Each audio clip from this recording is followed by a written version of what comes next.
জুলাই আন্দোলনে আহত ও শহীদ পরিবারের সদস্যরা কি কখনো বিএনপির সাবেক যুগ্ম মহাসচিব ও চট্টগ্রাম ৪ আসনের প্রার্থী আসলাম চৌধুরীর কাছে টাকা দাবি করেছিল? না, তারা কখনোই এমন দাবি করেনি।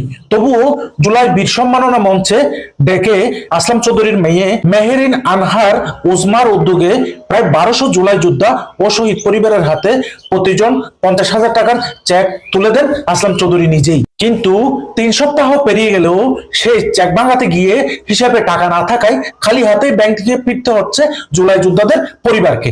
একটার পর একটা চেক বাউন্স হয়েছে বারবার। যারা সন্তান হারিয়েছে, যাদের সন্তান অন্ধত্ব ও পঙ্গুত্ব বরণ করেছে, তাদের হাতে টাকা নয়, ধরিয়ে দেওয়া হয়েছে আশ্বাসের একটা কাগজ।